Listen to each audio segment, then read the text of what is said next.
मेरे जैसे 32,000 girls convert होके सीरिया और यमन के रेगिस्तान में दफन हो चुकी है। एक नॉर्मल लड़की को एक खतरनाक टेररिस्ट बनाने का सबसे डेंजरस खेल चल रहा है केरला में।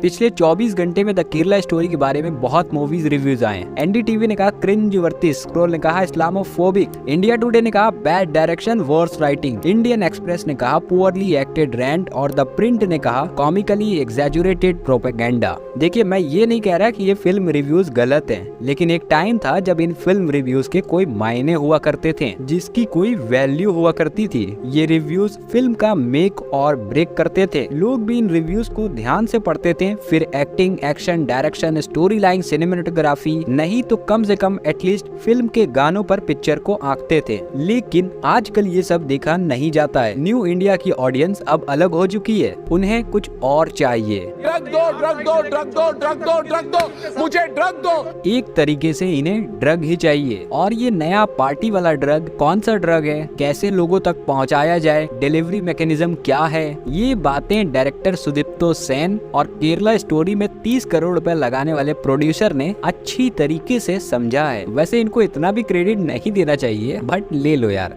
अरे जो चीज इतने सालों से गोदी मीडिया और न्यूज चैनल करते आए हैं रात के 9 बजे, वही काम पिक्चर वाले क्यों नहीं कर सकते, बॉलीवुड वाले क्यों नहीं कर सकते, मूवी वाले भी तो कर सकते हैं ना। अब आप ऐसे समझो, न्यूज एंकर की तरफ नजर डालेंगे, इतने करोड़ों रुपए छाप लिए, मिनी सेलिब्रिटी बन गए, गवर्नमेंट और लोगों का प्यार मिला, तब मूवी वालों ने सोचा कि हम क्यों नहीं कर सकते ये चीज, और उनके सो कॉल्ड बड़े से दिमाग में छोटी सी चिंगारी की रोशनी आ गई। चलिए देखते हैं और जानते हैं कि इन्होंने किस तरह की खिचड़ी बनाकर रखी है। धर्मांतरण, धर्म परिवर्तन, धर्म परिवर्तन, धर्मांतरण वाले जिहादी हैं। मकसद मुस्लिम आबादी बढ़ाना। If there is one culprit in India responsible, Tablighi Jamaat ने धर्म के नाम पर यही सब कुछ किया है। क्या ये मजाक है धर्म विशेष के लिए एंटी इस्लामोफोबिया डे? आखिर हिजाब महिलाओं का मुद्दा है या जिहादियों का? एक सॉफ्ट जिहाद है और एक हार्ड।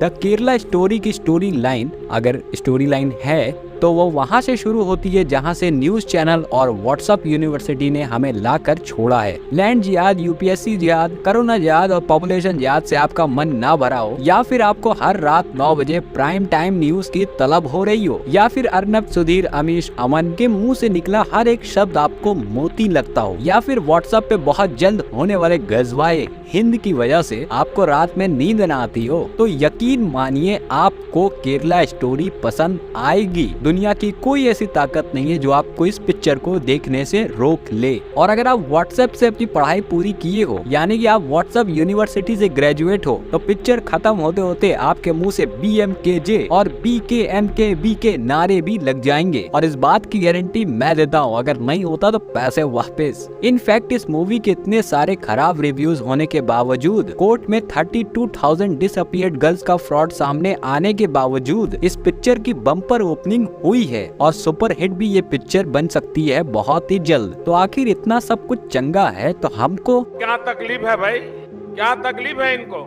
तकलीफ सिर्फ एक बात की है कि ये मूवी अपने आप को सच बताने के लिए तुला हुआ है, बार बार एक ही बात कर रहा है। अगर केरला स्टोरी अपने आप को वर्क ऑफ फिक्शन बताती, loosely inspired by real life event बोल देती, तब मैं भी ये पिक्चर खुशी खुशी देखता। ऐसा मैं इसलिए बोल रहा हूँ क्योंकि क्रिएटिव लाइसेंस नाम की भी कोई चीज होती है और फिक्शन भी हम उसका पूरा आदर करते हैं, लेकिन यहाँ पर क्रिएटिव लाइसेंस के नाम पर कम्युनल हार्मनी की मदर सिस्टर एक करने की कोशिश की गई है। 32,000 लड़कियां केरला से गायब, सीरिया और यमन के रेगिस्तान में उनको दफन कर दिया गया है। वैसे इसके नंबर पर हम चर्चा करना नहीं चाह रहे थे क्योंकि आप लोग इसके नंबर के बारे में तो सच जान ही चुके होंगे, बट फिर भी आपको शॉर्ट में समझाते इसके पीछे का गेम क्या था, क्यों 32,000 का नाम लिया गया। डायरेक्टर सुदीप्तो सेन ने उस टाइम कहा था कि मेरे पास सबूत है और मैंने रिसर्च किया है। अब मेरे को भी लगा कि बंगाली आदमी है, डायरेक्टर है, तो कुछ पढ़ाई लिखाई तो जरूर करी होगी, क्योंकि आफ्टर ऑल अगर ये आंकड़ा आसपास भी सच निकला तो शायद मोदी सरकार के लिए सबसे बड़ा धक्का तो यही होगा। अब हमारे देश के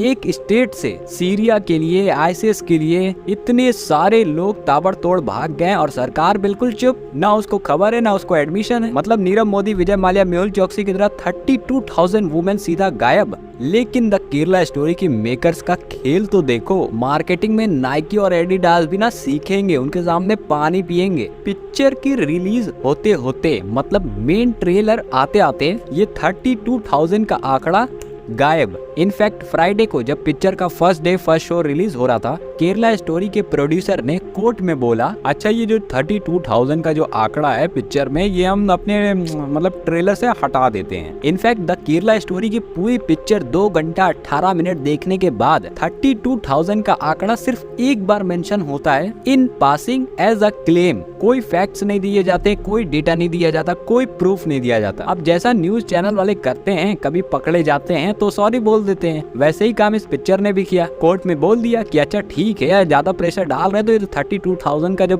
आंकड़ा है इसको हम हटा देते हैं। लेकिन दोस्तों पब्लिसिटी तो हो गई, पिक्चर तो टेक ऑफ कर गया ना। देख रहे हो ना दोस्तों इन लोगों का मास्टर स्ट्रोक। पिक्चर को हिट करने के लिए कितना गिर सकते हैं, मतलब हद हो गई। अगर आपको अभी भी यकीन नहीं हो रहा तो एक और चीज आपको बताते हैं। इस पिक्चर में काम करे जाने वाले जितने एक्टर्स हैं, सबसे पहले अदा शर्मा, इनके बारे में हमने थोड़ा रिसर्च किया तो पता चला कि इन्होंने अपने करियर में 6 मूवी शूट करी है और 6 के 6 फ्लॉप हैं। दूसरा विपुल शाह, एक जमाने में प्रोड्यूसर हुआ करते थे, पिछले 10 सालों में एक मूवी अक्षय कुमार के साथ हिट दिया, बाकी सब में फ्लॉप हैं। तीसरा सुदीप्तो सेन, एक जमाने में कभी सेंसिबल मूवी बनाया करते थे, अब नॉनसेंस बन गए, क्रेडिबिलिटी इनकी तो जाएगी ही जाएगी ऐसे पिक्चर बनाएंगे तो। अब ये हाल था इन पिक्चर्स के बनाने वालों का इस पिक्चर की लॉन्च होने से पहले। लेकिन अब तो द केरला स्टोरी लॉन्च हो गई, अब तो ये बहुत पैसा छापेंगे। अरे भाई कम्युनल हार्मनी को टारगेट किए हैं तो हिट तो जाना ही है ना इनको। तो देख रहे हो ना मास्टर स्ट्रोक मित्रों। अब आप हमसे ये बोलोगे कि 32,000 नहीं तो इसका सही आंकड़ा बताओ, कितने लोगों ने आईसीएस ज्वाइन किया? ऐसे ही थोड़ी ना पिक्चर बना दी गई। तो भाई आपको बता दें कि पिक्चर खुद ही बोलती है कि ये घटना 4 लड़कियों, सिर्फ 4 लड़कियों की घटना पर आधारित है, जो कि रियल लाइफ है। अच्छा, पिक्चर का एक बहुत बड़ा अंग सच भी है। आईसीएस का जुल्म, आईसीएस का एजेंडा, आईसीएस के राज पेशरिया, ये सब काफी डिटेल में दर्शाया गया है। आईसीएस का इंस्टेंट जस्टिस, आईसीएस का ड्रग्स का इस्तेमाल और आईसीएस के अंडर औरतों का क्या हाल होता है,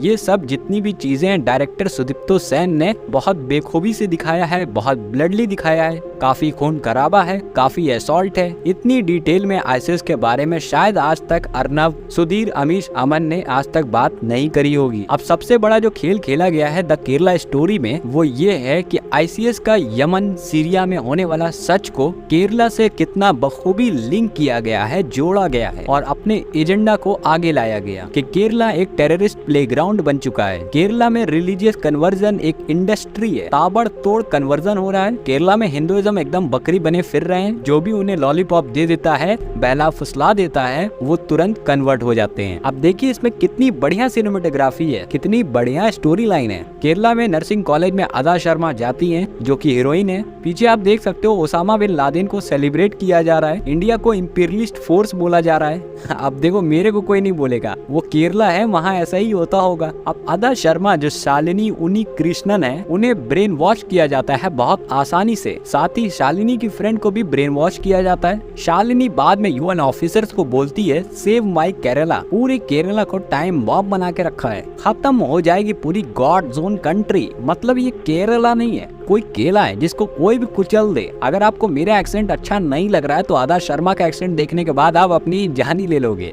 अब ऐसी लाइन को देखने के बाद 2 ही तरह के लोग सामने निकल कर आएंगे। एक तो ये बोलेंगे कि ये क्या चल रहा है यार पिक्चर में, और दूसरे वो लोग जो ठोक ठोक कर तालियां बजाएंगे और बोलेंगे बिल्कुल सही, बिल्कुल सही दिखाया पिक्चर में, यही हो रहा है, ऐसा ही होता है। हमने 9 बजे न्यूज में भी दिखा था, हमने पढ़ा था इसके बारे में व्हाट्सएप पे, और अब पिक्चर में देख रहे हैं। पिक्चर देखने से पहले मेरे को लग रहा था कि अदा शर्मा को क्यों लिया गया है पिक्चर में। एज अ मैटर फैक्ट अदा की जगह अगर किसी बकरी को भी लगा देते तो काम चल जाता। रुक जाओ समझाता हूँ तुम्हें बकरी क्यों खा रहा है, इसके पीछे भी लॉजिक है। थोड़े स्पॉयलर्स हैं, उसके लिए माफ करिएगा। शालिनी जाती है नर्सिंग कॉलेज, वहाँ शालिनी और उसके 2 फ्रेंड्स को आशिफा नामी एक स्टूडेंट, बाय द वे वो जिहादी रिपोर्टर है, वो उसको इन्फ्लुएंस करती है। शालिनी को इस्लाम के बारे में बताया जाता है। शालिनी इस्लाम को और जानना चाहती है और फिर वो आसिफा के कहने से हिजाब पहनना शुरू कर देती है और उसके बाद वो खुद को सेफ महसूस करती है। लेकिन शालिनी अपने बॉयफ्रेंड के साथ सेफ सेक्स नहीं करती और प्रेग्नेंट हो जाती है। बॉयफ्रेंड शादी करने से मना कर देता है अनलेस शालिनी कन्वर्ट इनटू इस्लाम। अब बेचारी बकरी